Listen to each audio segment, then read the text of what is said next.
It's Dr. Jane Goldberg. I'm the owner of La Casa Day Spa, and we're here tonight for La Casa's Tuesday series, lecture series, and I'm here with my buddy Cher, Carden. Cher's going to talk about colon cleansing.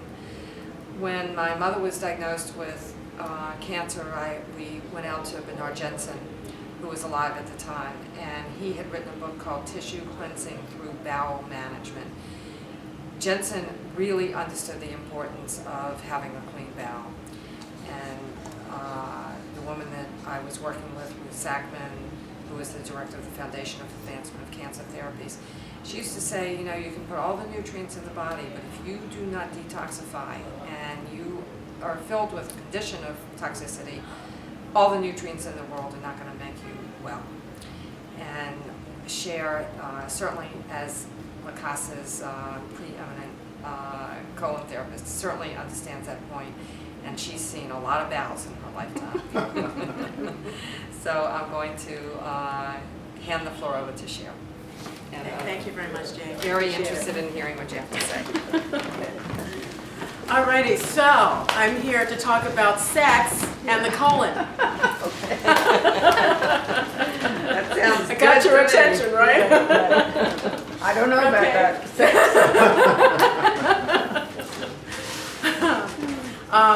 No, I'm here to talk about colon health and colon cleansing, and I kind of started off that way because, you know, a lot of people soon say the word sex, everybody goes, oh! You know? Sure. But to be honest with you, colon health or colon tissue cleansing may sound a little boring, but it actually isn't once you And get it into is related to sex. It is, and it is related to sex. You will have better sex if you clean out your colon, for sure. In fact, everything in life will get to be a little bit better and easier for you once you clean out your colon. I always say a healthy colon is a clean colon is a healthy colon. As Jane alluded to before, I have had my own experiences with colonics and using colonics as well as other methods of colon management to help myself to heal myself of serious illness, as well as once I obtained optimum health, to maintain that, to keep that as a way of life. I know for myself as well as for many of us, we figure, well, whatever happened in our families, that's going to happen to us. We're doomed no matter what. You know, if your parents had arthritis or heart disease or colon problems, then you're going to have it too. And that's not necessarily true. You know, the illness that your parents had can actually, or your grandparents had, can stop before it gets to you. But you're the person who's in the driver's seat.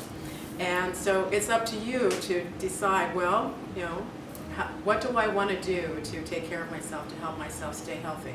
And certainly understanding colon management is a huge part of that decision. The other thing too is that in our society, and I can say I was also a member of this tribe also, just one of those people who in life thought that, well, if I get sick, I'll just go to the doctor. You know, and a lot of us do that. A lot of us, when we get sick or we have some kind of malady, we go to the doctor, we take a pill, and we're done. And in fact, I used to have a chiropractor years ago who was a wonderful healer. His name was Dr. Samuelson. And I used to go see him, and he said, Cher, I have to tell you a story. I had two people come to me with the same health problem with their back, exactly the same issue. They had had a back injury, they were in a lot of pain, and they were looking for help to get out of pain. And so one of the people was an American, the other one was from Japan. And the American man said to him, well, Doc, what do you think? You've examined me now. You know, how long is it going to take to get healed from this? Yeah. And the doctor said, well, it'll probably take 3 to 6 months to heal from this problem. And the American guy looked at me and says, oh, come on, you're a quack. It's not going to take that long. You just want to get my money.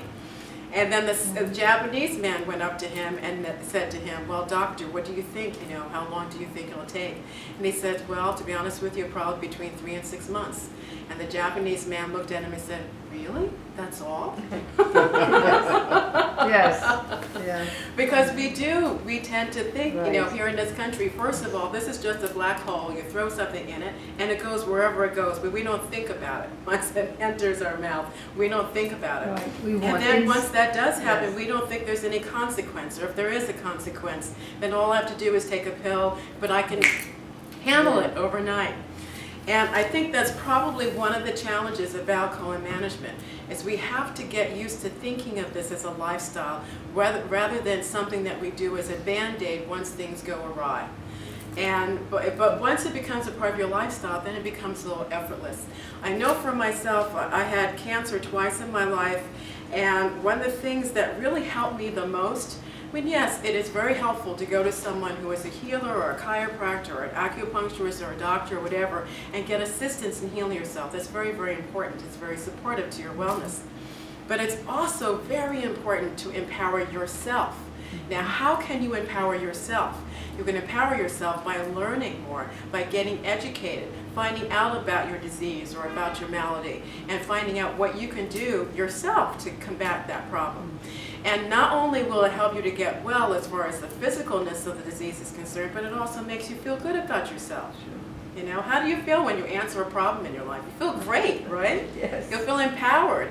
And you feel like, hey, I can handle this. And when you can handle getting well, then you can also handle staying well. And you can also then apply that sense of empowerment to other areas of your life. And that's what happened to me. When I was 24 years old, I was diagnosed with cervical cancer. And the doctor called me up and said, okay, you have cervical cancer, you have to come in on Sunday night. We already have a room for you. It was like booking a hotel. They said, we have a room for you at the hospital. You will go in, and Monday morning you'll have surgery, and you will go home either Tuesday or Wednesday. And I said, whoa, wait a minute, what are you talking about? And they said, well, you have cervical cancer. We have to remove part, if not all, of the cervix. And I said, well, wait a minute. What if the cancer has spread into the uterus? And they said, well, that is a possibility. I can't say that I really think that it's happened, but it is a possibility. We will be doing biopsies during the course of the surgery, and if we find that the cancer has gone into the uterus, then we will remove the uterus. Well, to say this to a 24-year-old, and to any woman, but especially to a 24-year-old woman, now it's like devastating.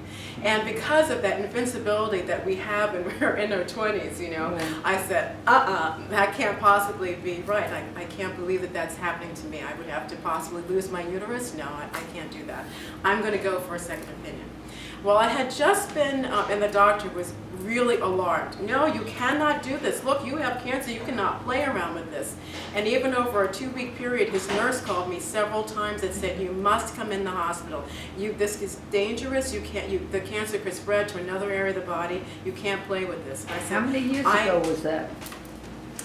This was 1800. No, I'm only kidding. This was, this was 1980. Oh, I guess that's what they thought. Yeah, that in those days, that's what they thought, yeah. And so I went to a place called... They still think that. Well, they do, but I think that they do have other procedures that they, like freezing the cervix and things like that and scraping the cervix. There's other ways they deal with it now. But they told me I had full-blown cancer and that's the way that it would be handled. But you're right, there are some people who have more advanced cancer who are treated differently. And I guess mine was. I mean, mine was like 3A, then it went to 3C, and then at one point it went to 4 or something, and then went back down to 3A. It jumped around quite a bit. And so I went to a place called Clymer Health Clinic, which is in Quakertown, Pennsylvania. Unfortunately, it is no longer. What was the name of it? Clymer Health Clinic. It was a very famous holistic health center years and years ago. Some of the, like the beginning innovators of holistic health in the United States worked there and created that center. It was a wonderful, wonderful place. You know, I went to the doctor. How did you find out about the place, and what made you well, think it's there very was interesting. another way? It's divine providence. It's divine. That's all I can say, because just a few weeks before, I had met someone whose daughter was anorexic and she was dying, and they didn't know what to do for her. And they sent her to Clymer, and she got healthy by working with Clymer. And he had said to me, he says, you have major sinus problems, you know, maybe you could, you know, go to Clymer, which is true. I have very bad sinus problems. I mean, people were telling me you should go to the doctor and get shots, and I'm like, I don't think so. I can't handle needles. I'm not doing that. So I went to Clymer, and I did chlorophyll treatments and a couple of other holistic type of treatments. And so I said to the doctor, look, I've been diagnosed with this problem with my cervix. What can I do? Is there anything you can do for me here? They said, yes, absolutely. We can do certain therapies. One was called magnetherm therapy, which was a vibrational therapy. Magnetherm therapy. Magnet? Magnetherm. Magnetherm. Yeah. And what they did is they placed that on my stomach, and it was a vibrational device. It vibrated my cells back to their original integrity. Plus, and this treatment, by the way, cost $10 Wow. a treatment. And I went there twice a week for a while, and then once a week, then twice a month, and once a month, until it completely disappeared. And I kept having pap tests and doctor's exams to make sure that everything was going well. And so in 6 months, I was fine. I was totally cancer-free in 6 months. Did they suggest that you do any cleansing? Yes, I was just going to get to that. They did not suggest at that time colon therapy or anything like that, but they did suggest I become macrobiotic and that I exercise. Now, I was already exercising. I was, in fact, teaching exercise classes at the Y. Yeah. And but I became macrobiotic, which is a style of vegetarian eating that it is all vegetarian, and it's all about eating in a way that's very centered, that doesn't have any extremes. They refer to it as yin or yang extremes. And so it's not overly cooling to the body, and it's not overly heating to the body. So it'd be like brown rice, sea vegetables, beans, especially dookie and mung beans. Some macrobiotics incorporate fish as well, but this one didn't. This was a very strict vegetarian diet. And I went on that, I exercised, I did everything the doctor told me to do. And and consequently I was healed. And the other thing that was wonderful about it was that whenever I went there, the doctor would talk to me for at least an hour to an hour and a half. Well, what doctor do you know of could do that? And this doctor would sit, and says, how are you doing? What's going on with you emotionally? What's going on with you physically? How are you feeling? And I sat and talked to him, and I felt protected. Yes. Whereas with the other doctors, I didn't feel that way at all. I just felt like another number. And I have to say, too, that I did not have health insurance. So if I had gone into the hospital, it is possible that they just would have done a hysterectomy. Because unfortunately, that does happen many times. There's over 600,000 hysterectomies that are performed in the United States every year, and at least 2/3 of them are not absolutely necessary.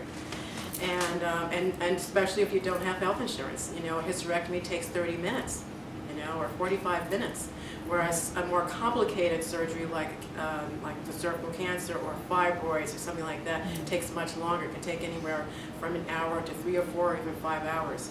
So, and especially in those days, they weren't doing that kind of meticulous kind of surgeries then. They do them much more now, but not then. It just wasn't heard of.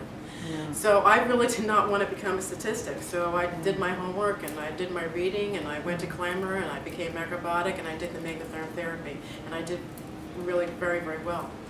Then years later, I did get cancer again, probably because my lifestyle changed. I went and I got my master's degree, and I was working full-time, and I also became a certified alcoholism counselor, so I had a lot on my plate, How were you eating? And because of that, I wasn't eating well. I was inconsistent. One day I'd eat macrobiotic, the next day I would Fast food, something. I would have a fast food or something like that. So I wasn't consistent. The other thing too is that I still was having problems with my reproductive system. I always had very painful periods, really bad. I mean, when I was in college, my girlfriend's mother gave me she was a nurse, and she gave me Dorvan because I was in so much pain I couldn't stand up. So I still was having problems, and when I went to the GYN, the regular doctor, he said that, well, of course, you're 28 years old. You need to, once you have a baby, you'll feel fine. Have a baby and you'll be fine. It's normal for a woman who's 28, who hasn't had children, is going to have menstrual cramps like this. And I'm like, that's your answer? And yeah, right, so I'm going to go right out and have a baby right now. So, did you have any children? no, I ended up not having any children. And, but that was for choice, not because of health. But anyway, then eventually I did get sick again. In fact, I moved to New York, and within, I'd say, a year, my health was going down really, really fast. Did you live in Pennsylvania, though, at that No, time? I lived in New Jersey. Oh, Jersey. Yeah. Actually, I lived in, that's not true. I actually was living in Morrisville, Pennsylvania at that time. But I was about an hour and a half away from Quakertown. Oh, then it was easy to get there. Yeah, it was, and I had a car and that and all that. When I got sick again at the age of 32, I did not have a car, and I was living here in the city, and it would have been much more difficult to get there. But Clymer Health Clinic had closed by that point. Well, the originators had died, and then it was turned over to another management, and that didn't work out well, so it closed. What symptoms led you to get the second diagnosis? Okay, so the symptoms were that I was having radical shaking in my body that would start slow and escalate and escalate and escalate and escalate, and then boom, would just die. And it would happen over and over and over again. I used to do hands-on healing, and I used to literally like look at a person. I would see a blueprint of them, of their bodies, and I could see if they had ever had surgery, or if there were cool spots in their body, or hot spots in their body, or areas that, you know, where there was a dormant feeling, where they had had an organ removed and things like that. Can you still do that? No, I don't choose to do that anymore. Wow. And so I was doing this healing work, and I was what you would call a channel at that point. Right. So energies would come through me. I literally could see doctors, etheric doctors' hands coming through my hands and into the person's body. Why do And- you choose to not do that? Because, well, I'll get to that. But so when I started doing this work on this one woman, an energy went from her to my chest area and threw me back onto the couch. And so when that happened, of course, I got alarmed, but I finished, the important thing was to finish the healing with her. I finished doing the healing with her, and then she left. Now, just a little aside to this, she called me up a half an hour after this happened. She was feeling fabulous. She was feeling great. And she said, Cher, I have to tell you, I haven't had my period in 10 years. She was about 32. I haven't had my period in 10 years. It just started. Oh, wow. It's amazing. So whatever it was going on with her, it passed through my body and made me ill. And so at that point then, the escalation started a few minutes after she left. And it didn't go away for about 6 months. And I started to feeling steadily sicker and sicker and sicker. I was very constipated. I had also started gaining a lot of weight, and I couldn't understand why. And I, was doing different healthy diets, and nothing was working. I did macrobiotics, nothing worked.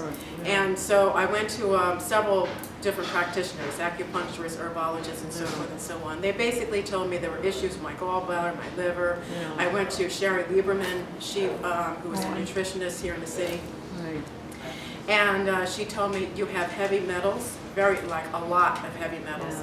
And then I went to a colon therapist who told, from my first colonic, because I was constipated, so I went to Joanne Asher. And she told me, oh, I think you have tumors all over your uterus and everywhere. You're just filled with tumors. And I was like, what? She said that to you. And yeah, she How did. did she know? Huh? She could feel it when she massaged my stomach.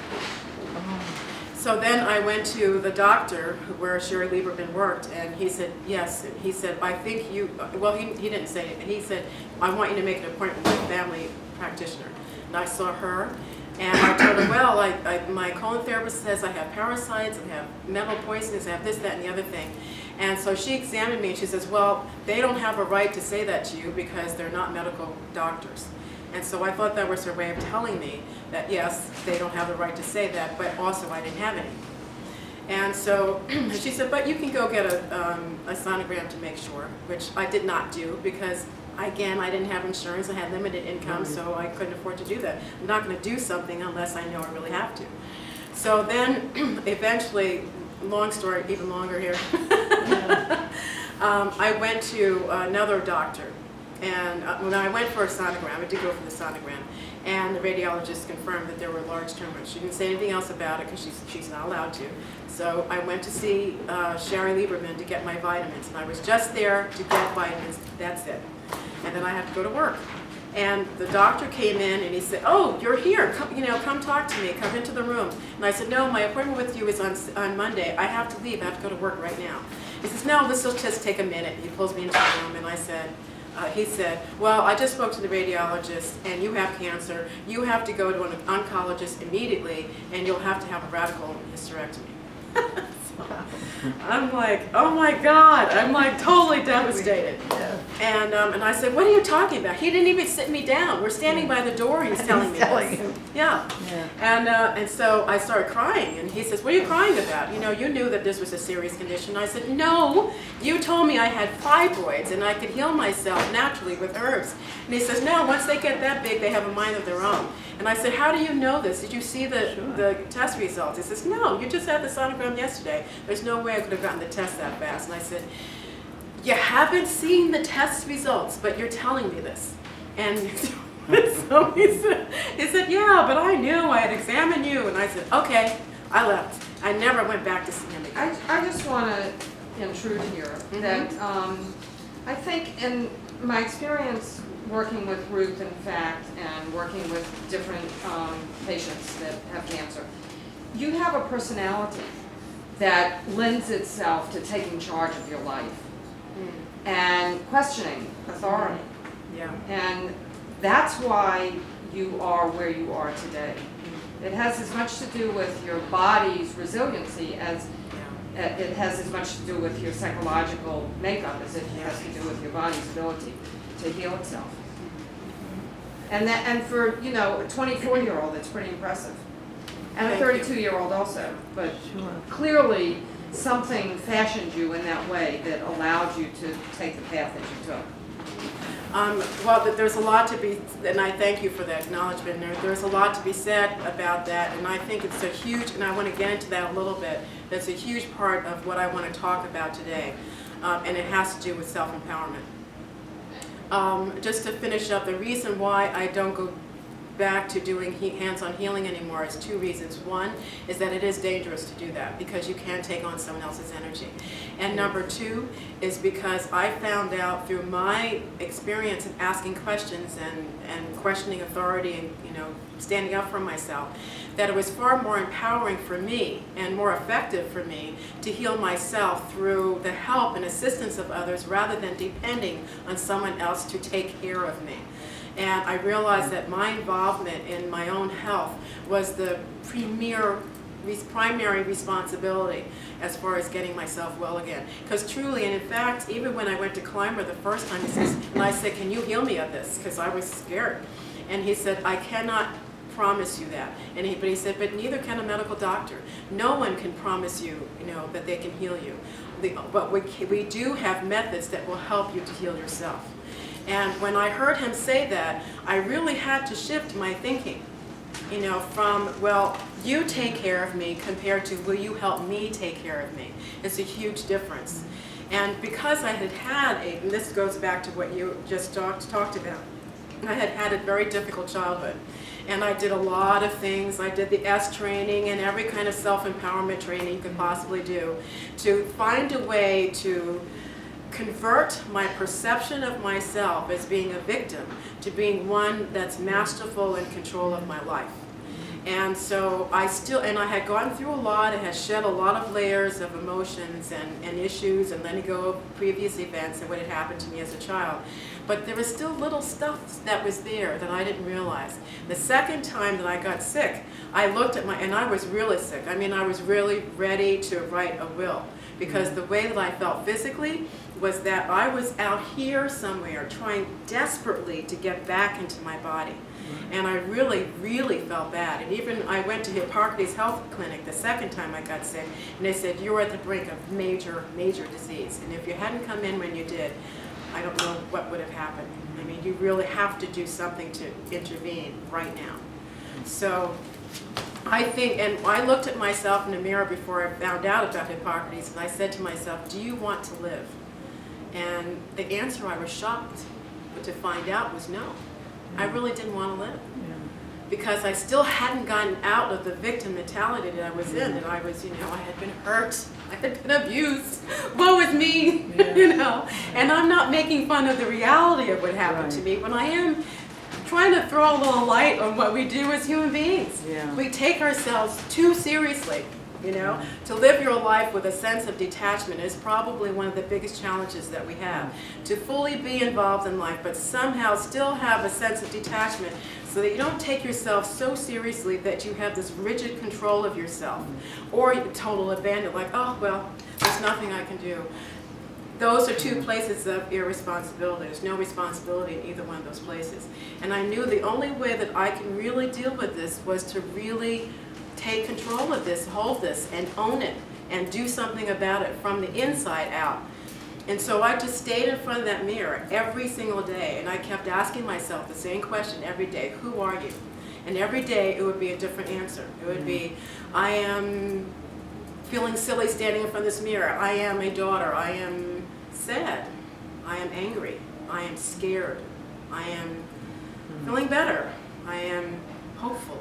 I am courageous. Yeah. I am a woman. I am who I am. I am a black woman. And that's okay. Yeah. I'm a woman and it's okay. In fact, it's great. It's better than okay. So I had to really shed a lot of issues. But the bottom line is that I was feeling that I would never achieve a pinnacle of success as a human being. I don't mean becoming a millionaire. I mean being a self-evolved, Yeah. centered, masterful human being. I could not get there as long as I still had all these other issues about being a victim. And it takes time. It doesn't happen overnight. But it did become clear to me, with all the modalities that were in front of me, and in the present and as well as in the future, that that understanding, coupled with all of these modalities that would help me get well physically, were what was necessary. Because you can go to someone and ask to be healed, or ask them to heal you, and they could do everything underneath the sun, but there's a possibility you won't get well, and that possibility might be related to the fact that there's a part of you that doesn't want to get well, for whatever reason. Because if you don't get well, then, people come around and say, oh, you poor thing, you're sick, and, it's one way to get attention, But I didn't want to get attention that way. I never wanted to get attention that way. I wanted to get attention by being fully involved in life. Yeah. Greg actually sent me a card years ago for my birthday, and the card on it says, you live your life out loud. And that's very true. I do. I live my life out loud. But I don't want people to hear this and think, oh, well, she can do it, then I can't do that, because I don't feel that way about myself.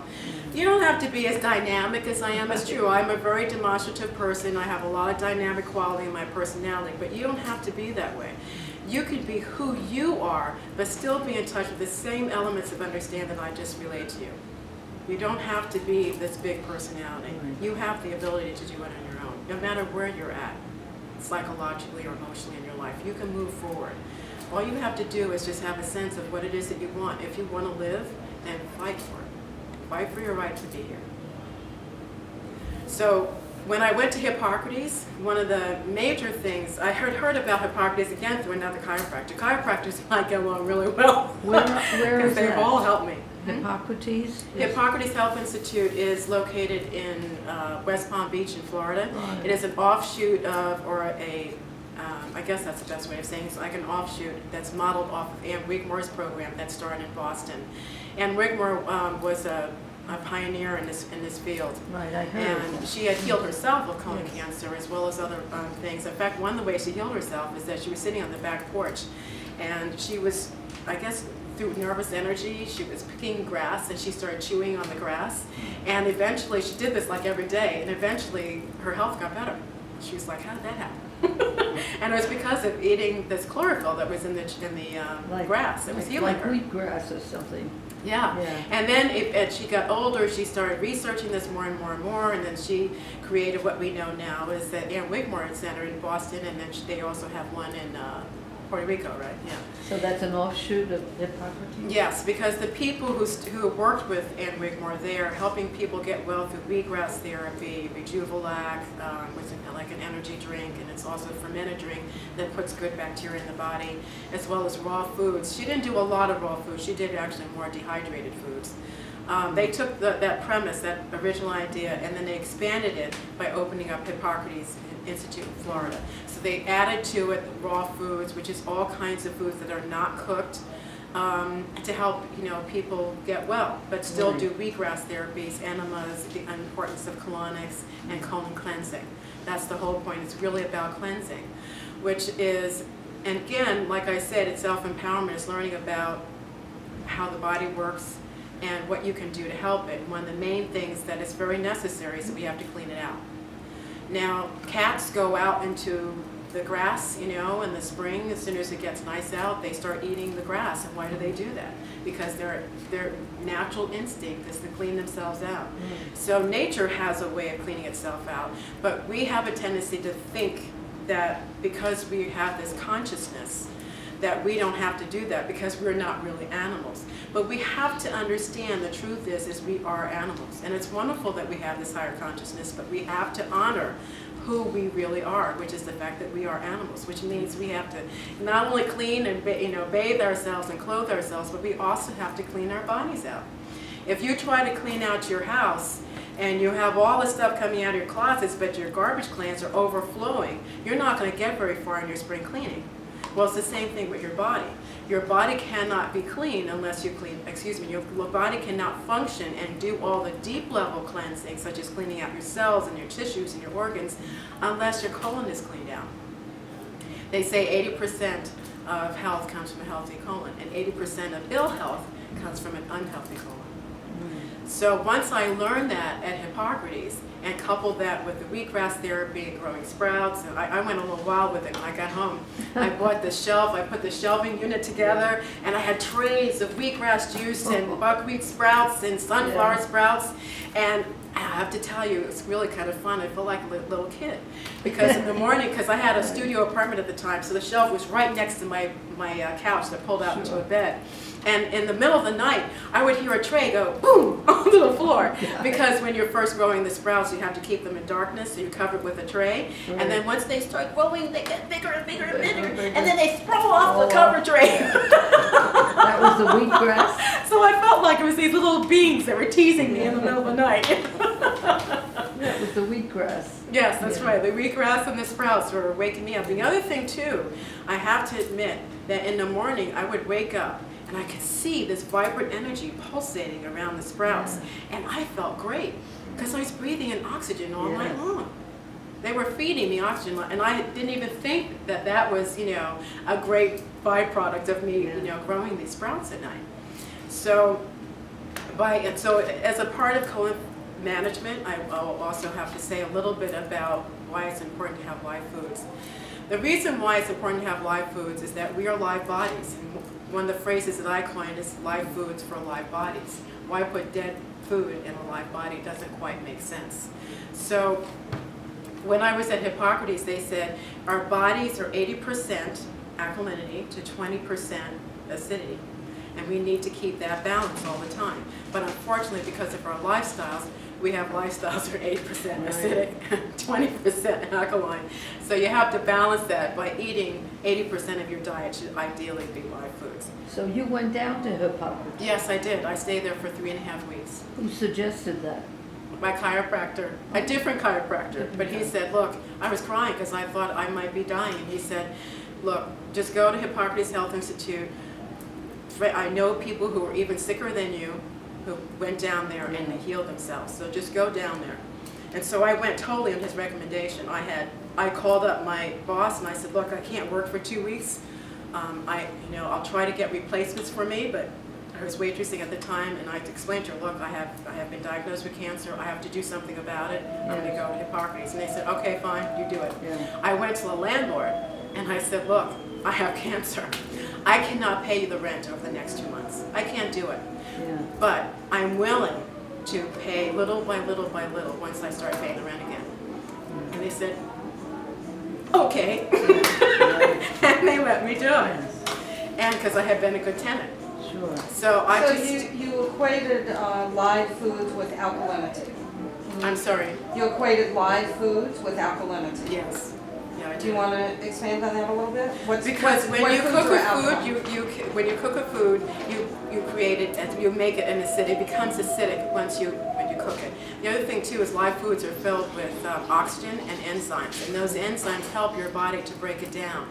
So if you eat a diet that's 100% cooked food, then it's a little more difficult for your body to break those foods down. Even if you are eating a primarily vegetarian diet, you tend to need some help. And the other thing that's good that they talked about in Hippocrates that helps you to become more alkaline is to have fresh fruit and vegetable juice. not together, but fruit juice or freshly squeezed vegetable juice. Because our bodies, we don't really live a natural lifestyle. And sometimes people come to me and they say, but colonics is not natural. How can you do something that's not natural? And I said, what do you do in your life that is truly natural? Nothing. We don't do anything in our lives that's natural. Well, we don't live like off the land and, live according, go to bed at sunset. Cher, and get up at you said you sunrise. want to empower people to take care of themselves, and actually, there is it's in one of the books that I wrote. It's a yogic procedure.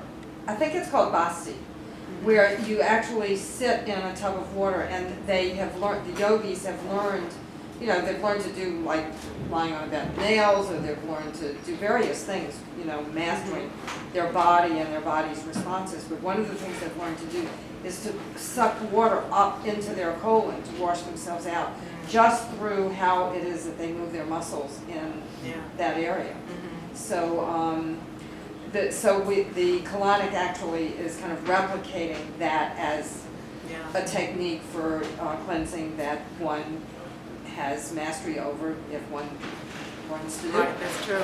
And the other thing too is I even have an article here about the history of colonics and hydrotherapy. Colonic hydrotherapy has been around for many years, way back 1500 BC.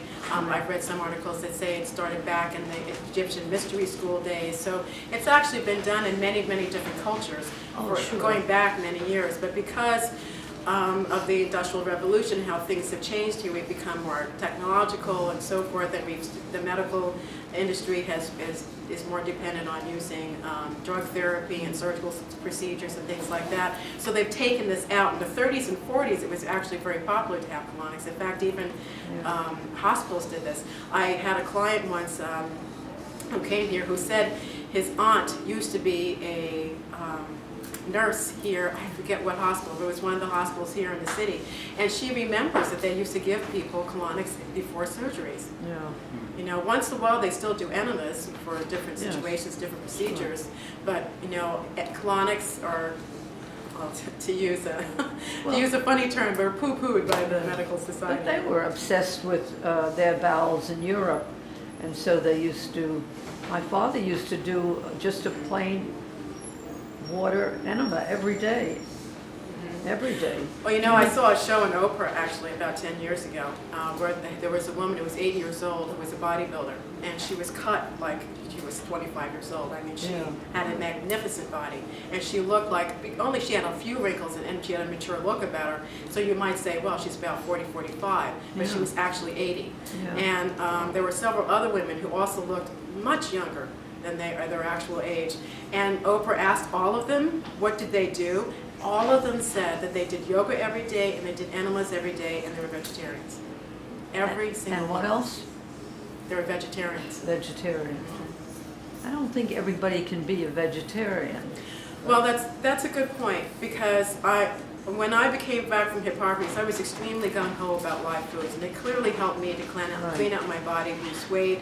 All those conditions I talked about before, the heavy metals, the bacteria, the parasites, candida, and all that stuff disappeared. And I felt vitally alive and very healthy. But I have to admit that over years period of time, I couldn't continue being a live foodist anymore.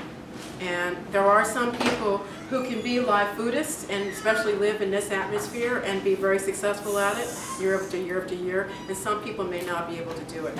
For me, having live foods is a very yin way of living.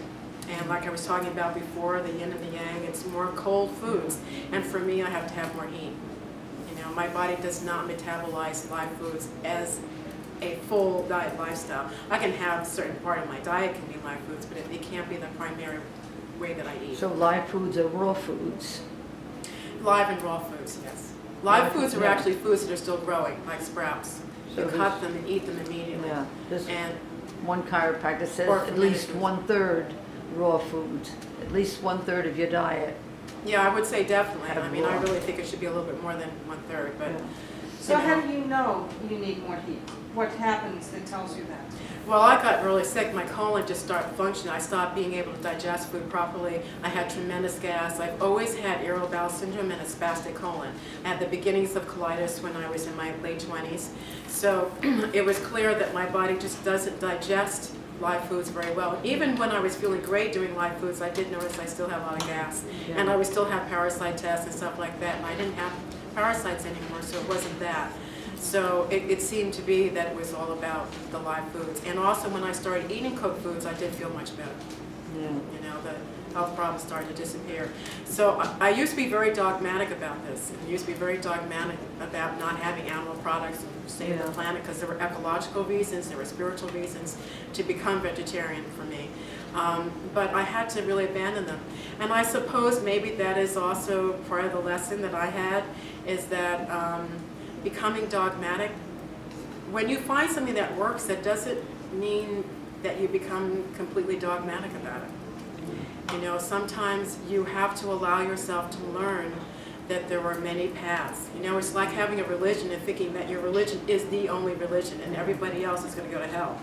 You know, I found that way with diet and lifestyle as well. But you have to find out about your ancestors find- and what kind of food they had.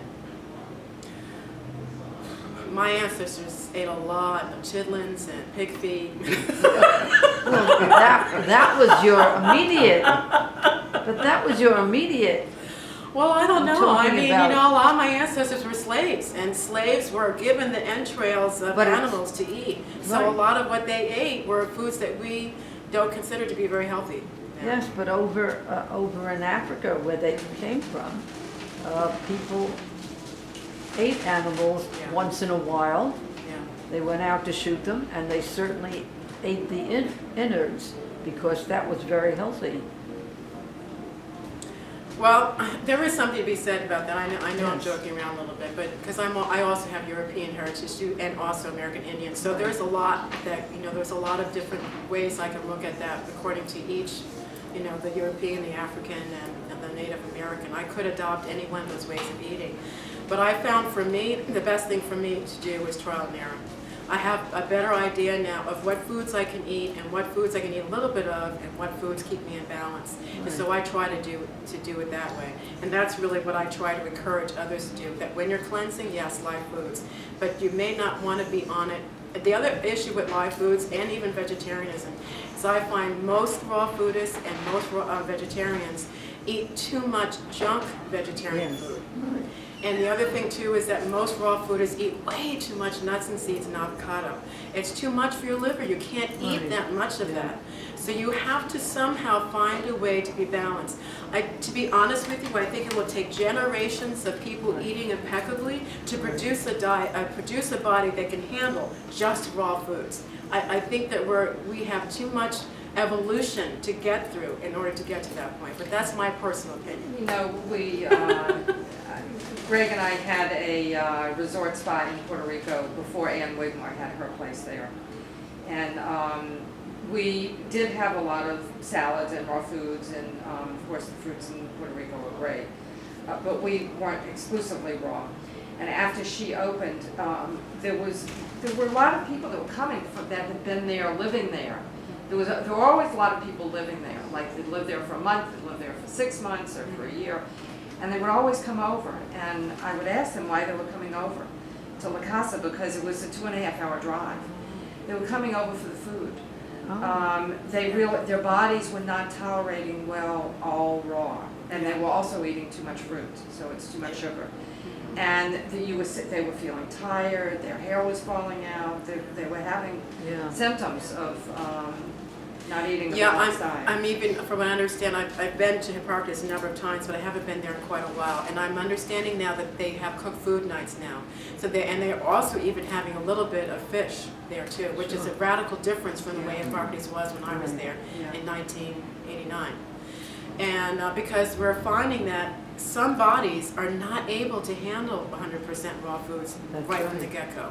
I think part of the reason why I did is because I had made a slow progression. I had gotten very ill with the situation with the healing, and I absorbed a woman's energy in January. But from January to May, I was eating primarily a vegetarian diet. I don't think I had any meat at all. And I was eating basically cooked vegetarian foods, mostly macrobiotic. And then 3 weeks before I went to Hippocrates, I had heard about Hippocrates, and I made my reservation to go there. But I had 3.5 weeks to wait until I got down there.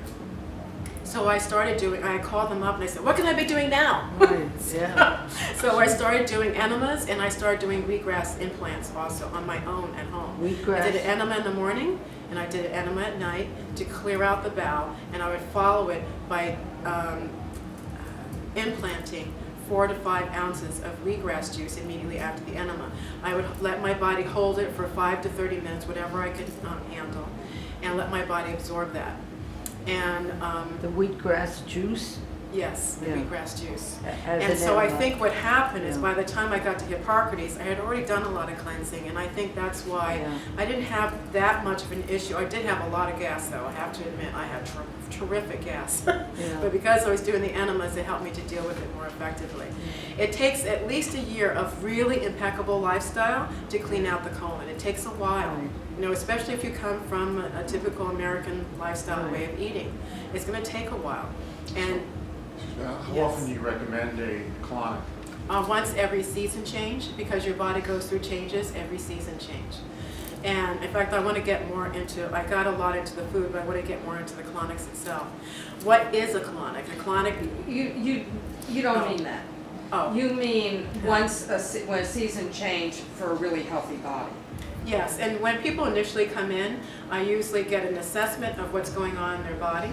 And based on their history, what they're telling me about their experience of their colon and their health, coupled with what I see in the tube when I give them a colonic, I give them an idea of what is advantageous for them to help get back on track again.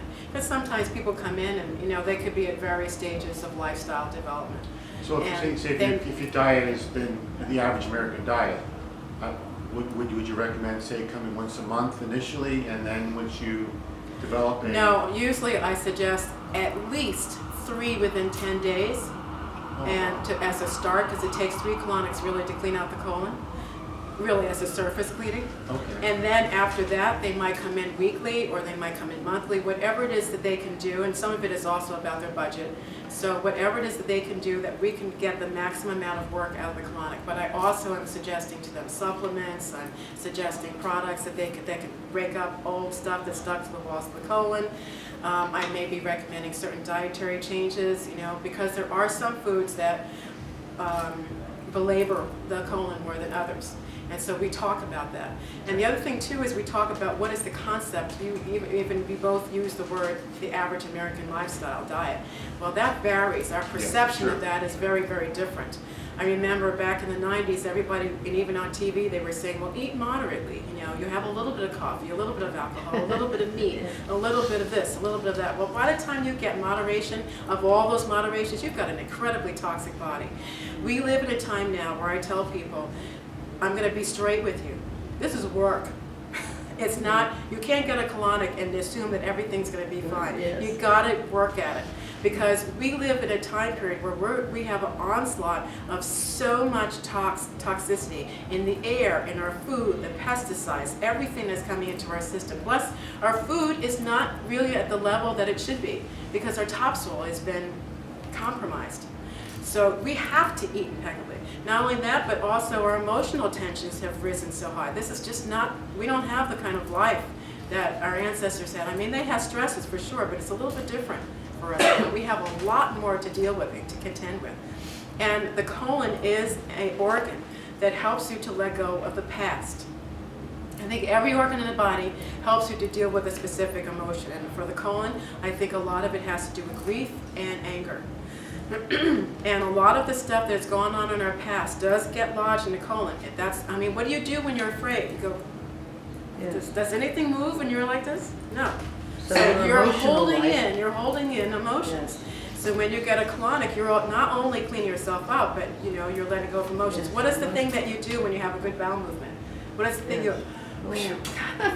Yeah. so good, you know, because you've not only unburdened yourself from the Yeah. physical, you know, the what doesn't, what you don't need anymore, but you've also let go on an emotional level as well. I want to just bring up something about the frequency. So when my mother saw Bernard Jensen, he was very high then on the Kalima board, which was like a home colonic unit. And all of his patients were on the Kalima board. And my mother and I both I did the Kalima board every single day for 10 years. The only reason why I stopped doing the Kalima board was because I discovered herbs that essentially have the same thing, and they're the herbs now that we sell at La Casa. My mother, from the day that she was diagnosed with cancer and saw Bernard Jensen and learned about the Kalima board, she did the Kalima board every single day.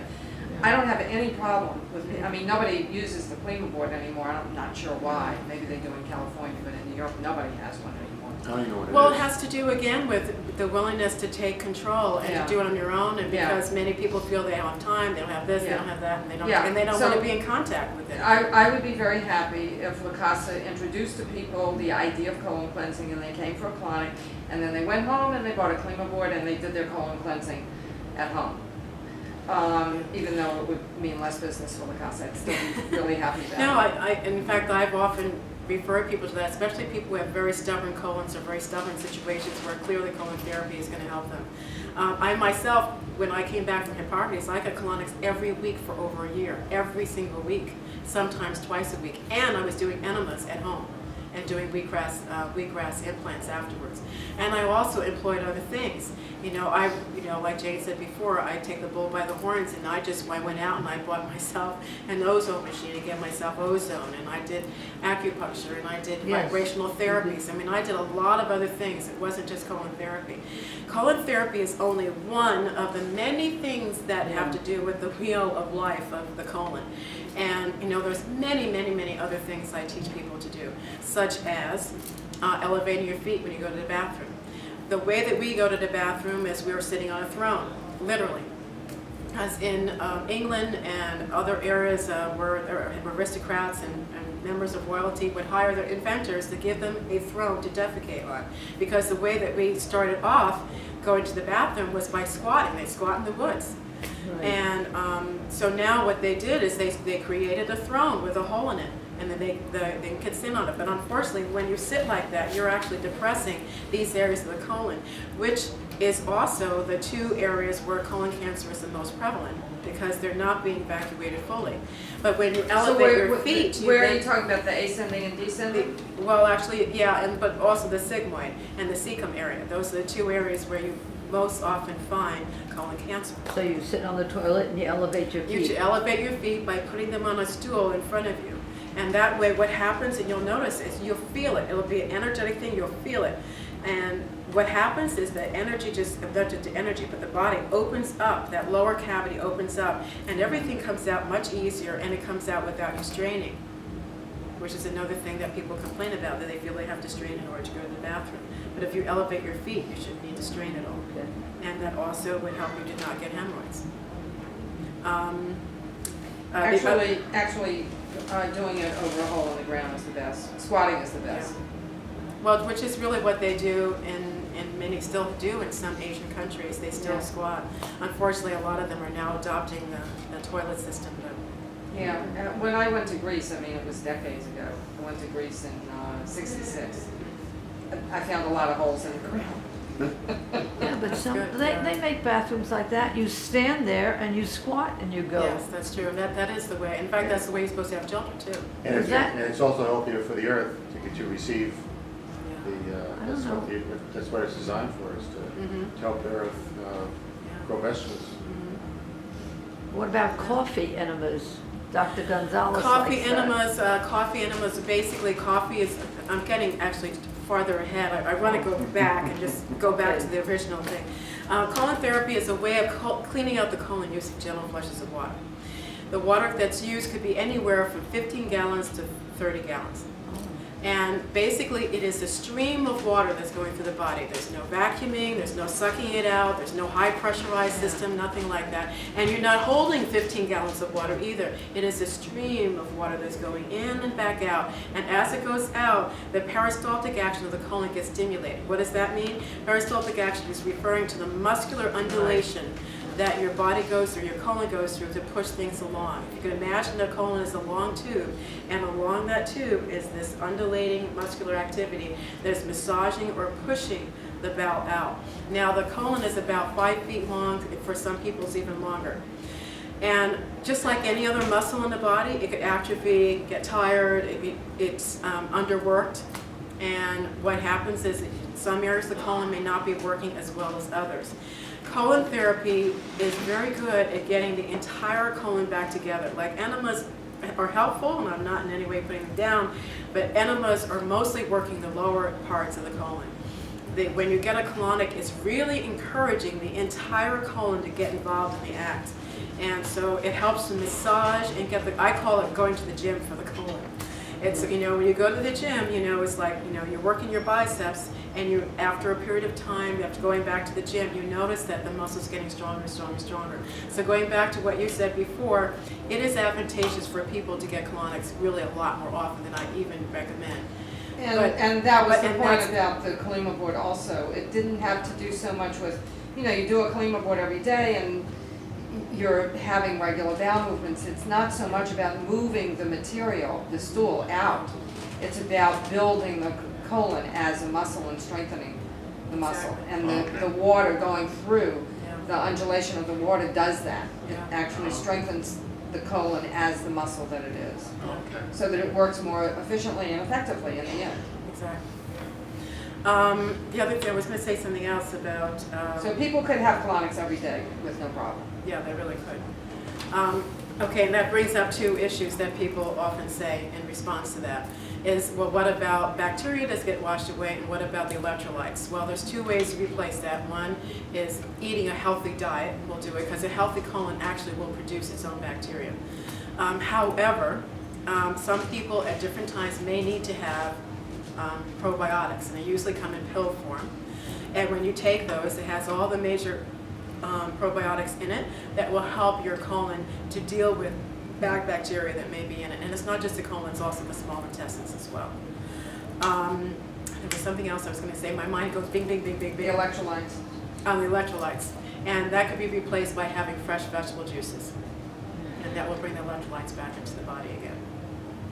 Especially if you're having colonics or enemas on a daily basis or colinas on a daily basis. It's And we important are so lucky that a mere half a block away is a new organic avenue. That's with right, fresh exactly, juices. yeah, Oh, that's right. Yeah, it's right around the corner from here, as a matter of fact. They even have an avocado smoothie that's to die for. What's around, Yes. something you own around the corner? It's called Organic Avenue. They make organic, fresh vegetable juices and fresh fruit smoothies and avocado smoothies, and they have And lots that's of delicious live foods On there what too. avenue? It's on Park Avenue. You make a left out of La Casa, and then you make a left on Park, and it's right after the bank. TD Bank is here. Excuse me. Dwayne Reed is here, and next to that is Organic Avenue. But there are quite a few of those around town, There are. right? Yes, they have quite a few, at least a dozen now around the city. When you get a colonic, how far up does the water go?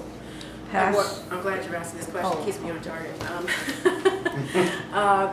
Basically, it goes through the colon itself. It does not go into the small intestines because the ileocecal valve stops Right. it. The ileocecal valve is a little small section Right. that it connects the small intestines to the large intestines. And when you get a colonic, the water can go up to that point, but it won't go any further. And that ileocecal valve actually is another reason why it's good to get colonics. Because when you're backed up and you're constipated, food tends to back up into the small intestines, which can cause a breakdown in the functioning of the ileocecal valve. So some people complain about having pain over here in the lower right side. Sometimes that's the ileocecal valve is becoming a little dysfunctional. And by getting colonics and eating well and eating healthier foods, low roughage at first, but then getting into more, salads and more roughage in their diet, then they tend to correct that. And sometimes they go to a chiropractor or a kinesiologist or what have you that will do some physical exercises with them to help to strengthen the ileocecal valve again. The other thing I want to say too is that a lot of people think, well, I go to the bathroom at least once a day, every day. I'm not constipated. But first of all, you should go at least once for every meal that you eat. Okay, so if you're eating 3 meals a day, you should be going to the bathroom 3 times a day. And you should be releasing at least 2 to 2.5 feet each time you go to the bathroom. Most people get maybe a few inches. I mean, it's really not very much. But they feel because they're evacuating every day that that's enough, but it's not. We really take in so much more food than you really think about. If you thought about it, if you had took all the food that you eat in one day and you put it on the table, it's a lot of food. And if you're not evacuating all of that in one day, then you know that you're constipated. It's in there somewhere. And the other thing too is if you've ever taken care of a baby, you'll notice how, and they're just having liquids, but if you notice how much poop they have in one day and how many times they have to be changed, if you're not going as much as they are, then guess what? You're constipated. Did you say 2 to 2.5 feet each Yes. time? Yeah. Yep. I never knew that my poop needed to be that long. I go 2 or 3 times a day. Yeah, I go anywhere from 2 to 4 times a day. Yeah. Well, that's why you're as healthy as you are at your age. Oh. Yeah, that's true. It's true. And you look, your skin is so clear and beautiful. Yeah, absolutely. I was watching Jimmy Kimmel a few months ago, and Dr. Oz came on the show, and evidently Dr. Oz has been on that show a number of times, and I guess one of the things that they agreed upon was that they were going to start keeping a journal of what they ate, and they were also going to keep a journal of what their poopy looked like. Yeah. And so he got on, in fact, you can find this on YouTube. And so Dr. Oz came on and he says, "Oh, Jimmy, yeah, I got a chart for you." And he pulls out this chart and had examples of different kinds of pooping and what it looked like. Yeah. And so one was like little round pellets, and the other one was a very long, thick piece that had a point at the end. And then there was another one that had short, thin, skinny pieces, and then another one that was all liquid. Yeah. And so he looked at Jimmy Kimmel and he says, "Well, Jimmy, which one does your fecal matter look like?" And so Jimmy said, "This one," and he pointed to the little tiny pellets. Yeah. And so Jimmy said, "Whoa, that is not good. Not only do you have to watch what you're eating, but you're not drinking anywhere near enough water." Yeah. And so then and he says, "And what does yours look like?" And he pointed to the one that was diarrhea. You know, it's liquid. And he Right. says, "That's not good either. That's all diarrhea. There's something going on in there." Yeah. And he says, "Your stool, and if it's thin like this," he said, "that's suggesting that it's not all coming out." Yeah. And as you know, if you've got these long, thin pieces, there's something else going on in your system. So Right. you're not evacuating everything. And you may have impactments that stuck to the walls of the colon. So there is some space in the colon, so a little bit gets out, but not all of it's getting out. Yeah. He said the one that it should look like is a long, thick piece that has a point at the end. Right. That is a sign of a healthy colon. Yeah. Yes, so the question, when you have that impacted fecal matter, that prevents the nutrients of the food going into your body, correct? Yes, that's true. Yeah. Not only that, but is this serotonin that your digestive tract makes serotonin, right? Yes. And serotonin helps to manage your moods and keep you lighter in spirit. And when your colon is backed up, you get depressed. You know, and that could have been part of the reason why I was so depressed back in the old days when I said, you know, "Do you want to live?" Because I was constipated. You know, I had year after year after year after year of fecal matter that was stuck to the walls of my colon. So my body couldn't even use the serotonin because my body couldn't produce it because I was too backed up and too constipated for so many years. And the other issue is inflammation. I mean, one Yeah. other issue is inflammation, is that, so you've got the appendix here, you've got the diverticuli here, these are little pouches that go off from the colon. And then you've got the colon itself, and they can all get inflamed. And when they get inflamed, it's called appendicitis, or it's called diverticulitis, or it's called colitis. Colitis The or itis enteritis, is the yeah. inflammation. And once you have inflammation in one part of your body, it affects you systemically. And inflammation is probably one of the leading causes of any disease, of all diseases. There's a book called Stop Inflammation Now, and they talk about that inflammation is involved in every disease that's in the body. And so having a healthy colon is going to help to bring down inflammation. One of the things you'll notice when you get a colonic and keep your body healthy in general is that you don't have this sense of swelling, this distension. In fact, what are the symptoms of constipation? Can you think of any? No. That your system's backed up. Bad breath, yeah. distension of the bowel, skin disorders and eruptions, acne that shows up on your face, especially in this area of the face, on the buttocks, itching of the skin anywhere on the body, but especially around the anus. So that's also an indication of possible parasites or candida, which is a type of yeast infection in the system. and also the development of all the diseases and inflammation-related diseases that Jane just spoke of, as well as Crohn's disease and irritable bowel syndrome, which is an umbrella term towards all those things, enteritis, which is inflammation of the small intestines. I mean, all of these things, and even when it comes to, with basic health, like eyes, when I started getting my colon cleaned out, I couldn't believe how much better I could see. Really? I met a woman once in a program. She said that she had started cleaning out her system and was starting to eat well, and a couple of years had gone by. Her eyes were brown, and now they were turning blue, which is what the color was when they were young. Yeah. When she was young, her eyes were blue. And now that her system was getting more cleaned out, her eyes were now blue again because they had become brown. Another story is there is a man, I used to sell something called Celtec, which is a super blue green algae.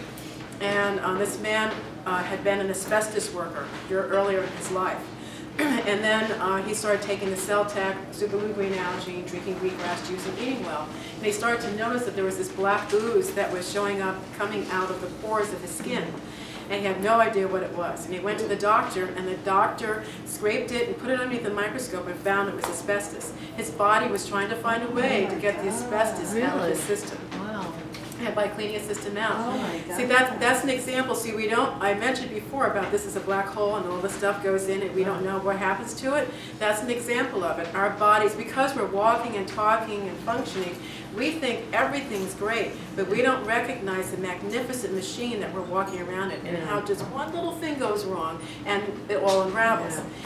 Another thing was when I first started doing colonics, it wasn't here, it was in another place. I had a client come in for a colonic. It was her second colonic. It was she had had another therapist the week before. And so at the end of our colonic, she said, well, I can't wait to see what happens on my way home from getting the colonic today.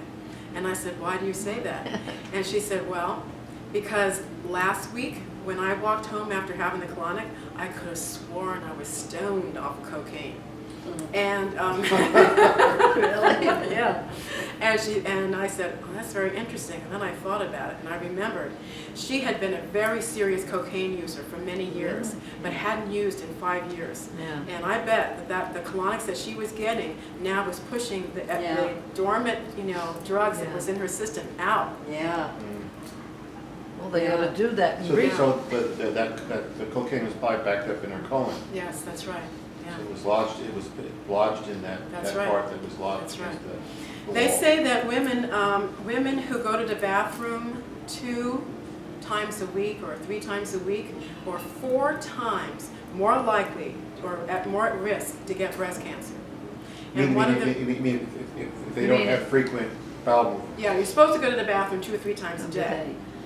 But for women who go to the bathroom 2 or 3 times a week, I don't know if I said that right originally, a week, they are 4 times more at risk to get breast cancer. Yeah. Because the liver has 500 different functions. Right. And one of its functions is to deal with the unused or unnecessary hormones in the body. And what happens is if you're someone who's chronically constipated or you're not going to the bathroom, fully and totally cleanly, then what happens is the liver has no place to put it. So it gets backed up into the liver. It tries to send the bile, it goes through bile, which is a substance that helps the liver to get rid of garbage. And it goes to the colon, that ignites the colon to have a bowel movement. But what happens is it can't get rid of it because the colon's too backed up, so it ends up harboring it. And so the estrogen levels then for the woman skyrockets. And when the estrogen levels go up for women, they're much at higher risk to get breast cancer or other reproductive diseases, which is probably part of the reason why I manifested the cervical cancer, the tumors on the ovaries and the uterus, all of that. So it's all related. That's why I bring up all these things. They may not seem related, but it's all related. Oh, sure. Whatever's going on in your system, clean out your colon. That's the first thing to do is clean it out. Even when you get a cold or the flu, when the time is appropriate, you should get a colonic to get it out of your system. The best thing to do is at the onset. When you first start getting sick, immediately get a colonic because it'll have to wash out the excess mucus, which is what the flu viruses live in. And same thing with food poisoning. Food poisoning sits and hangs out in the mucus in the system. So having too much of that mucus in the system, you've got to get it out. And when you get it out, you no longer have a bed for the viruses and bacteria to live in. I don't think you'd get doctors recommending that, not now Well, in you'd be society. surprised. I clearly understand what you're saying, because you're right. A lot of doctors, don't think highly of colonics, but there is beginning to change. In fact, they've even had a couple of doctors come in who got colonics. And also, I used to teach live foods. I still do once in a while. I teach people how to make healthy, delicious live foods for them. And one time years ago, I had a cardiologist who took the class, and she said, "I hate to tell you this, but I can recommend to my clients to eat better, but I can't fully recommend it, because if I did that, the medical associations would be on me. I can't cure people by putting them on live foods. I would love to, but I can't. I have to put them on medications and do different medical procedures, as well as telling them to eat better. But I can't, even though I know they would get better if they just did the live foods." So we're in a transition period. We're in a transition period. Yeah, And I but it think the takes such a only long way, time.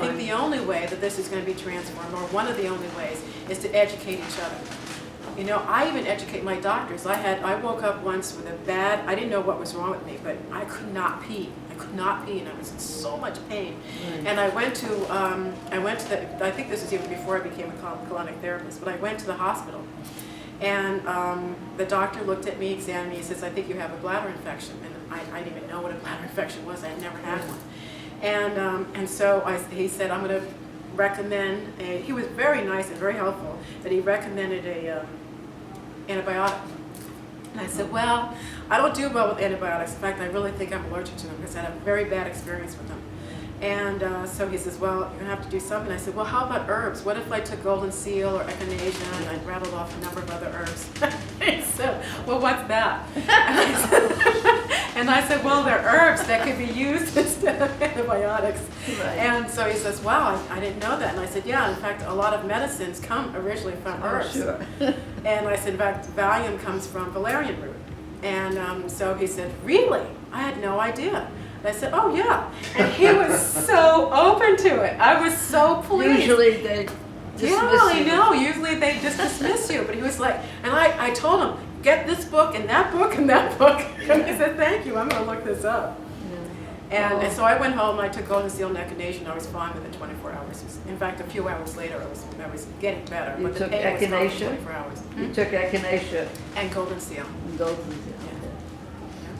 Yeah, I had a gum infection a couple of years ago when I ate too much candy during the holidays, and I didn't brush properly.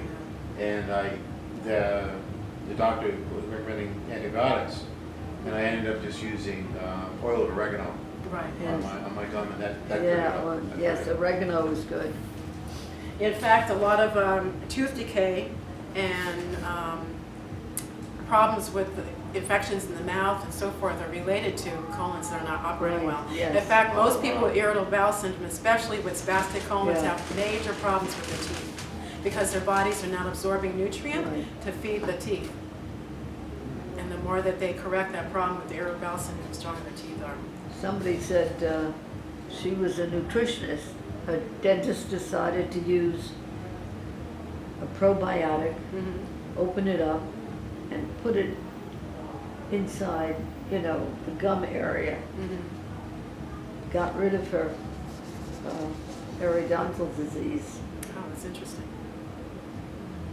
You can also take ubiquinol and stick it in your mouth and leave it there, when you're sleeping. A lot of the old, in fact, I love it when Caribbean women come in. It says, "I know what you're talking about, woman, because my auntie, my grandmother, she gave us enemas, she gave us tonics. I know what to take for that. If I have worms, I go home, I take wormwood, I take this, I take that." And I'm like, I love it. I just love it when they do that, because a lot of people were raised doing that, Yes. But a lot of that has disappeared now from Right. our more modern culture. We don't do things like that. But hey, it was a way that they kept themselves healthy throughout the seasons, And ideally, we should be eating foods that are indicative of the season, Yeah. And because that does help us to stay healthier. So do you have any other questions? I have no idea what time it is. did I give you all a clear indication of Yeah. what? Actually, I wanted to therapy ask is? you, you said that they use chlorophyll to clear up your sinus infection. Were you just drinking it or were you snorting No, it? no, I was breathing it in. They had some tube that went up my nose and went in through my sinuses. It helped a great deal. And you were breathing in liquid chlorophyll? Or- Yeah, it was liquid. So it's So sort you of like could, a you neti could pot put in a way. chlorophyll like in a neti pot. You probably could, but they used more of it, looked like an oxygen tube, you know, that goes up the nose. That's what they used with me. Yeah, Yeah, because you had sinus problems? yeah. I had really bad sinus problems. So could you do that with just a, A neti pot? no, you can go to a drugstore and get, like, it's not an inhaler, but it's a machine that you breathe in. Like a vaporizer kind of thing? Yeah, or- kind of. Probably could. You Yeah. probably could. Yes, probably. Yeah. You can just put the medicine in. I remember when I first came back from Hippocrates, I have a hard time flying. My ears really Yes. hurt because I have TMJ. And You so have what? TMJ, I hold my jaw too tight, and so it pushes pressure against the ear canal. And also my sinuses, I tend to have problems with them. So what I did is I started putting wheatgrass juice in my sinuses, and I noticed that when I flew, I had no problem. What did you put in? No So problem how with do the you, ears. what do you do? Do you I use did it like a with nose a neti pot. dropper? I took a very small amount, instead of using salt, I used a very small amount of wheatgrass juice and put it in water and put it in the neti pot and just ran it Oh, through so you're using my that one. sinuses, Uh-huh. yeah. And I used to do also what you had suggested once was you held your head upside down and you pour the, Yeah, what I did was, I read this in a yoga manual to take warm salt water, Yeah. sea salt, a little bit of sea salt and warm water, filtered spring water or something like that. And I just put it in your mouth and then put your head upside down and let it drain out your nose. Yeah. And that it felt like more full Oh. cleansing rather than So a it goes neti pot. from your mouth, when your head is Yeah. going, Yeah. gravity's pulling it through your nose. Yes, Oh, that's exactly. interesting. Oh, really? Yeah, Yeah, it's did that. actually, I think it's more of a fuller cleaning out than the neti pot. The neti pot Yeah. goes up one nose Yeah. and out the other. Right. This comes out both Yeah. noses. It's like Right. more of the congestion comes out. yeah. Yeah. It's So it's pretty nasty, but. So you that's- take that's a the- whole, you You take take a it- mouthful of, and then you bend how far over? Well, you just, initially it doesn't feel natural because it's like there's a natural resistance Right. to it. It feels uncomfortable. You tend to tense up, but you just Right. kind of have to relax into it and you let your head drop, completely Like that. down so that it'll come out Come your right nose. out, yeah. And you do it over, I would probably comfortable to do it over the tub. It's kind of Right, disgusting to that's do it right, over, sure. to do it over the toilet is kind of disgusting, and do it over your kitchen sink is disgusting. I mean, you don't want to do it, so over the tub is probably more, Right, it probably yeah. feels a little more comfortable. And just let it drain out, and then you want to use regular warm water just to kind of like clean out the salt that will Yeah. be in your nostrils. And it's been pretty effective. Yeah, that sounds good. I also noticed that if I have a sinus headache, frequently it would clear up the headache too. I'll talk a little bit more to finish about what a colonic is and what happens, and then Yeah. also talk about other things you do in your lifestyle. During the course of the colonic, while the water is flushing, you're lying on your back with your knees bent. The water is You're flushing through lying your on your colon. back? Yes. Oh, I thought With you your lay knees on bent. your side. Initially, you do to insert the speculum, and I also do massage on your feet while you're on your side, and also along your hip and lower back. Try to hit the intestinal points, like the nerve points that go to the colon. And then you roll over onto your back, and then I massage your abdomen, and sometimes I hit some of the pressure points along the legs that relate to the colon. But when you're on your back, you still have the tube in, Yes, that's correct. and the water's coming in and going out. That's correct. So there's one tube going in. Yes. Yeah, But there's. it what- must be a wide, is it a wide tube? Yeah, I guess I didn't, I dropped that part out, I'm sorry.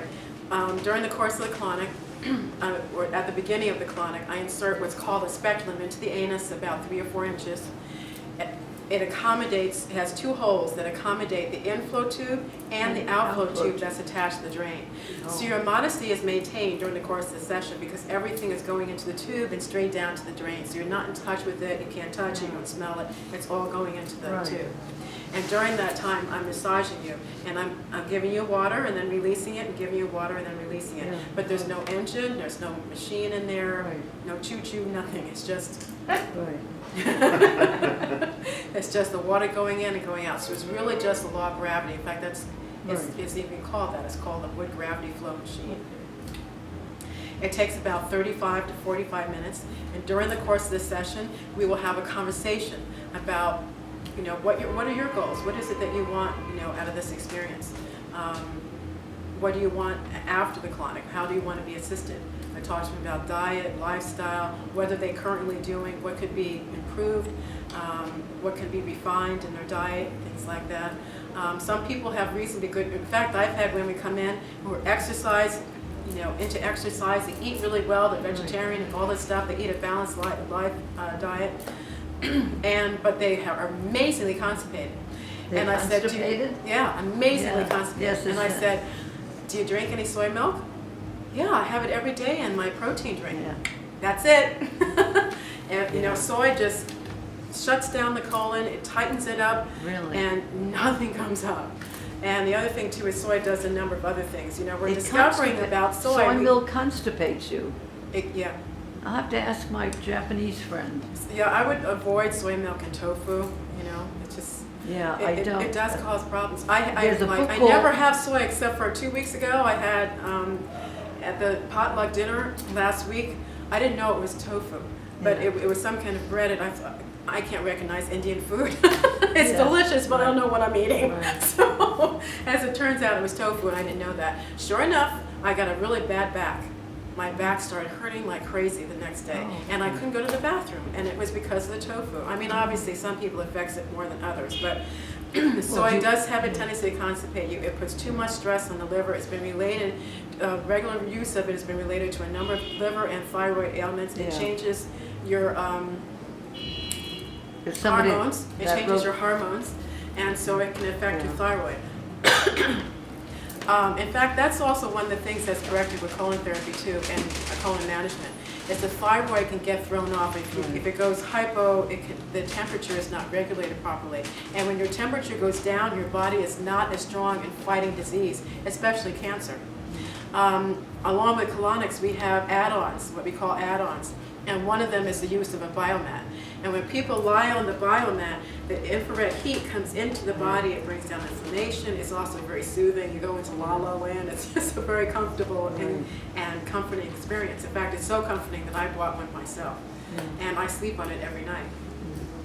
And it also helps to increase circulation.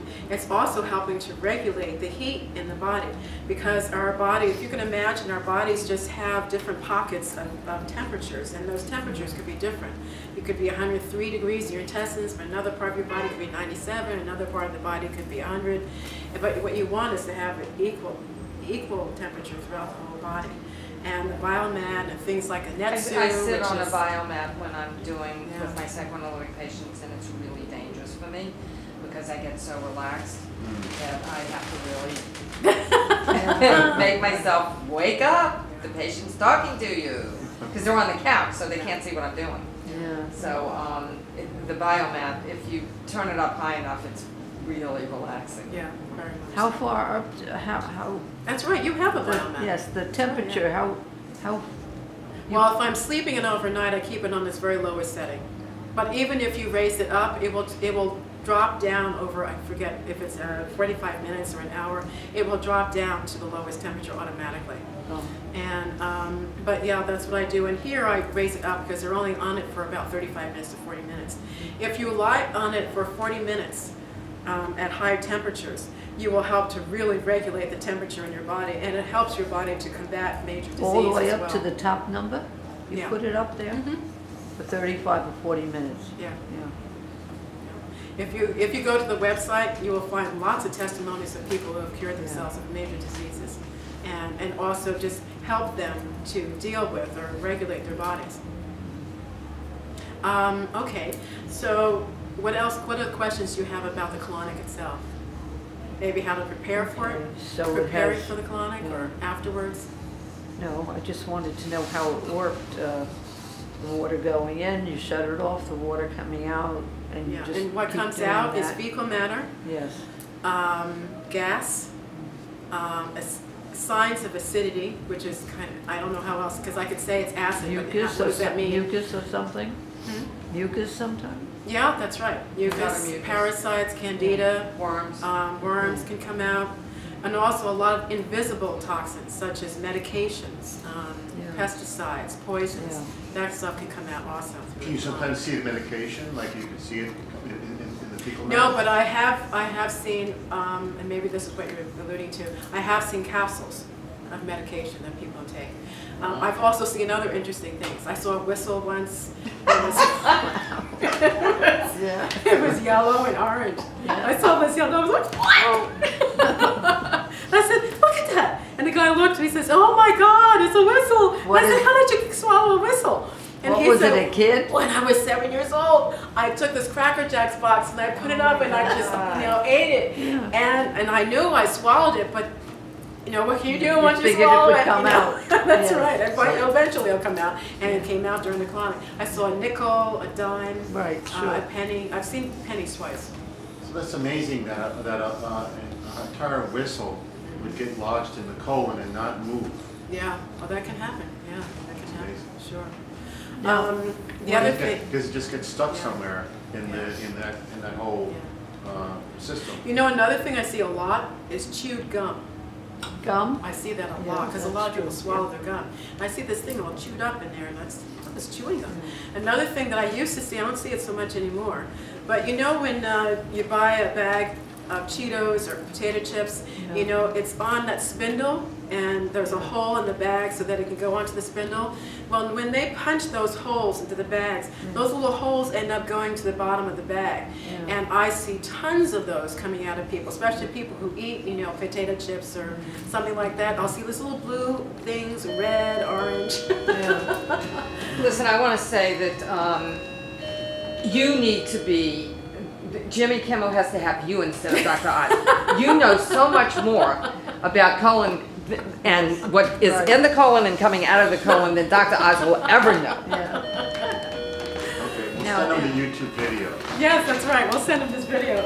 The Jimmy other- Kimmel yes. is looking good. I mean, you have to admit, he's lost a lot of weight. He Oh, yeah, that's looks true. a lot better. That's true, He looks he a lot does, better than yeah. he did. Yes, yeah.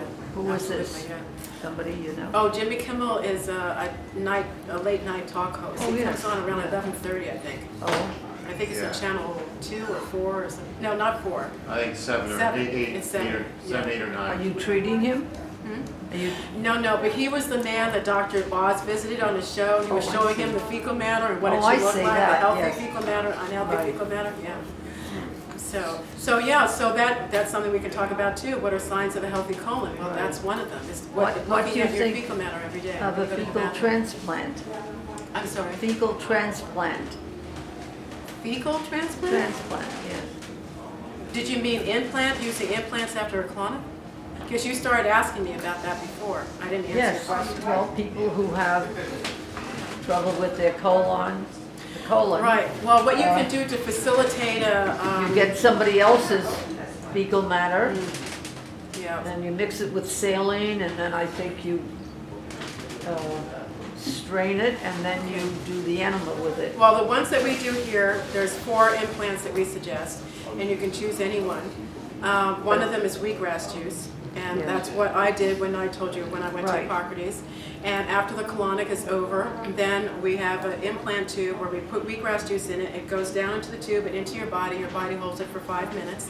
Wheatgrass is in molecular structure. It's very similar to molecular structure of the human blood. It's Yeah. one of the best and healthiest things that you could possibly take for your liver. So, and what we know about the liver is that there is a vein that goes from the liver and down to the opening of the colon.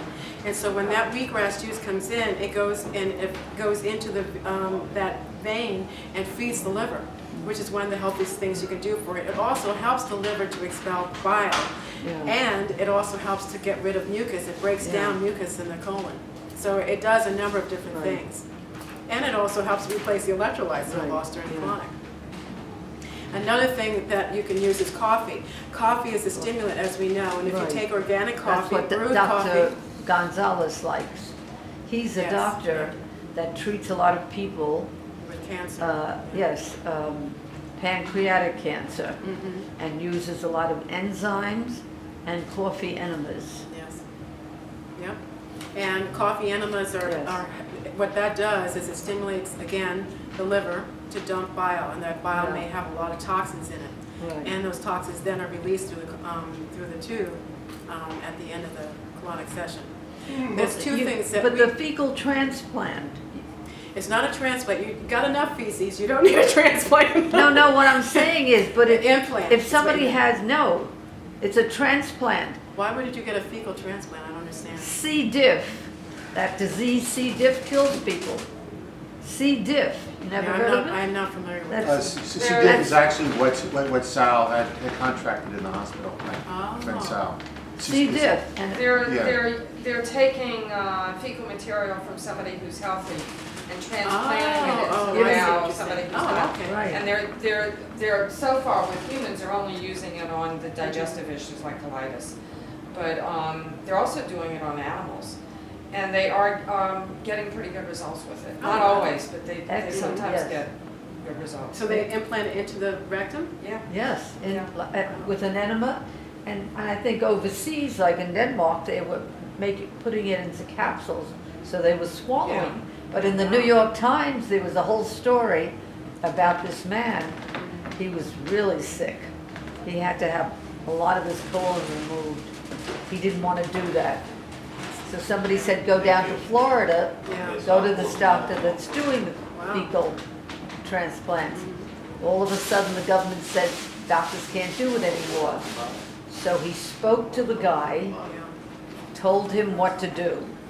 So the guy is a professor, he's a teacher, he got somebody else, a Chinese woman who eats well and eats lots of fermented stuff. He had her give her stool twice a day to him, and then he would mix it with saline, and then you strain it through maybe cheesecloth or a strainer, and then he uses that material and did an enema twice a day. He felt much better, and then after a while he felt worse, but that's what you go through too. He did that, he felt so much better. Wow. And Well, then it's good all to of a know that. I sudden, apologize for that. I Yeah. misunderstood what you were saying, so I all of a apologize. sudden the government reversed themselves. So then, after he did this, I don't know how long, the doctor in Florida said, come, so we went to Florida, and the doctor did, I think he put the tube in pretty far, and maybe he was at a certain position, so it went further up into the, you never heard of a fecal No, I transplant? have not heard of Oh, fecal transplant. you That's gotta- why when you said it, I thought maybe you meant to say implant. Yeah, Because no. we had been talking about implants, and that's why I made You that gotta Google, connection. you gotta Google, Okay, I will. Google it and read about them, yeah. Okay. Thank you for telling me that. Right, you gotta learn about it, especially you. Yeah, that sounds like Yes. it's right up my alley. Yes, absolutely, because if somebody in your family gets sick, Yeah. I tell you, Wow. it Well, sounds like, it's like a miracle, mhm. and it doesn't cost anything. And now I read in the New York Times that somebody started a company and they're collecting. I don't know whether they freeze dry it or whether they freeze it and put it into capsules, and then you could buy it from them. See? Okay. But colitis and bowel disease and just, it's terrible. I bet they can give it to infants also. And then I read of this guy that had problems. So his sister had a kid. The kid was over 6 months or over 3 years old or something. They got the stool from the kid and he was doing it Wow. to himself. Yeah, That's great. Well, it's it good. is. You know, like I said before, things are changing. And Transplant. the more that we educate ourselves and, Right. you know, the more that we heal the world. When we Yes. heal ourselves, we heal the world. And you share that information, and that's how things will be transformed. But it's gonna be a long road. I'm reading a book called Inheritance, Mhm. where what you do impacts your genes. Mhm. Even if you've been bullied, it could impact your genes.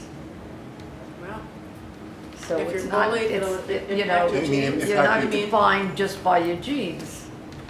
It's what you do. Yeah. Thank you, Cher. you're very welcome. Thank you for You're having me here. so inspirational. That was wonderful. I appreciate it. Thank you all. Yeah. Yeah.